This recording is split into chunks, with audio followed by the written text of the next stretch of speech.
Sahabat otomotif Kompas.com, Indonesia akan menjadi tuan rumah untuk ajang balap Formula E di Jakarta International E-Prix Circuit Ancol. Tiketnya sudah terjual cukup banyak jelang digelarnya balapan pada akhir pekan ini, Sabtu 4 Juni 2022.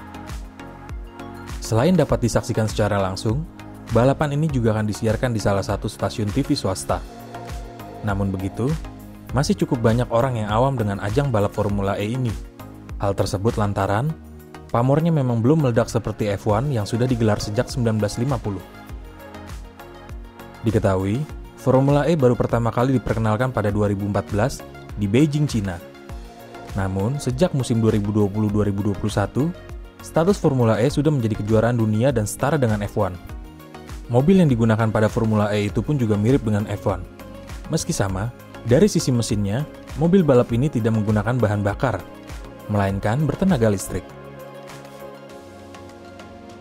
Formula E umumnya digelar di jalanan kota. Hal ini bertujuan agar masyarakat dapat lebih mengenal mobil listrik. Dalam ajang balap ini, terdapat 12 tim dengan masing-masing tim diisi oleh 2 pembalap. Sehingga, total ada 24 pembalap. Dalam laganya, Formula E berbeda dengan ajang balap pada umumnya. Formula E lebih menganut konsep balapan sehari selesai. Pertama, diawal dengan sesi latihan bebas atau prestis pada pagi hari. Latihan bebas pertama diberi waktu 45 menit dan latihan kedua hanya 30 menit. Namun, jika format balapannya menggunakan double header atau 2 balapan dalam satu pekan, maka pada hari kedua akan diberi tambahan sesi latihan bebas dengan durasi 45 menit. Sedangkan pada siang harinya akan digunakan untuk sesi kualifikasi. Untuk sesi ini, tiap mobil Formula E akan diizinkan menggunakan tenaga maksimal sebesar 250 kW atau 335 tenaga kuda. Pada sesi kualifikasi, dari 24 pebalap tersebut nantinya akan dibagi menjadi 4 kelompok. Sesuai urutan dalam klasemen, yaitu pada peringkat pertama hingga peringkat ke-6 masuk di kelompok pertama, hingga seterusnya. Nantinya, tiap kelompok akan keluar secara berurutan dan diberi waktu hanya 4 menit guna dapat mencatatkan waktu terbaiknya.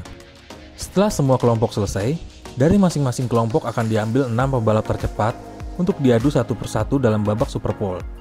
Pada akhir sesi kualifikasi, pebalap tercepat yang raih pole position akan diberi tambahan 3 poin, sementara untuk sisanya hanya mendapatkan tambahan 1 poin.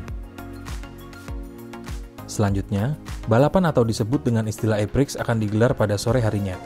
Berbeda dengan F1, pada Formula E tidak menggunakan formation lap. Mobil akan ditempatkan sedikit jauh dari posisi grid yang sebenarnya, dan baru berpindah ketika balapan akan dimulai. E-Prix akan berlangsung selama 45 menit plus 1 lap, sehingga tidak menentu jumlah lapnya. Tergantung dari seberapa lancar jalannya balapan di tiap seri. Nantinya akan ada 2 mode tenaga yang bisa digunakan oleh masing-masing pebalap.